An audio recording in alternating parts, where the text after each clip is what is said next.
Pushpa 2 premier సమయంలో జరిగిన తొక్కిసలాటలో ఓ మహిళ మృతి చెందిన విషయం తెలిసిందే. ఈ కేసులో ఏ11గా ఉన్నారు అల్లు అర్జున్. ఇటీవల జైలుకు కూడా వెళ్ళొచ్చారు. ఇప్పుడు ఈ సమస్య దాదాపుగా ముగిసింది. అయితే తాజాగా అల్లు అర్జున్ సతీమణి స్నేహారెడ్డి సోషల్ మీడియాలో షేర్ చేసిన పోస్ట్ ఇప్పుడు నెట్టింట వైరల్గా మారింది. అల్లు స్నేహారెడ్డి సోషల్ మీడియాలో చాలా యాక్టివ్గా ఉంటారు అనే విషయం అందరికీ తెలిసిందే.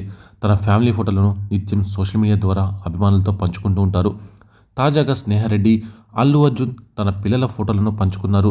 అల్లు అర్జున్ తన పిల్లలతో సరదాగా గడిపిన క్షణాలను షేర్ చేస్తూ డిసెంబర్ మెమొరీస్ అంటూ ఈ ఫోటోలను పంచుకుంది స్నేహారెడ్డి. కాగా చివరిగా ఆమె షేర్ చేసిన సెల్ఫీ ఫోటో విశేషంగా ఆకట్టుకుంటుంది. ఆమె మెడలోని లాకెట్ అల్లు అర్జున్ సైన్ ఏఏగా ఉండడం అభిమానుల్ని ఎంతగానో ఆకట్టుకుంటుంది. ఈ ఫోటోలపై నెటిజన్స్ క్రేజీ కామెంట్స్ చేస్తున్నారు. ఏది ఏమైనా స్నేహారెడ్డి లెవెలే వేరు అంటూ కామెంట్స్ చేస్తున్నారు. కాగా స్నేహారెడ్డికి సోషల్ మీడియాలో సెలబ్రిటీలు మించిన ఫ్యాన్ ఫాలోయింగ్ ఉన్న విషయం తెలిసిందే. ఈమె పెట్టిన ప్రతి పోస్టుకు మంచి లైక్స్ వస్తుంటాయి.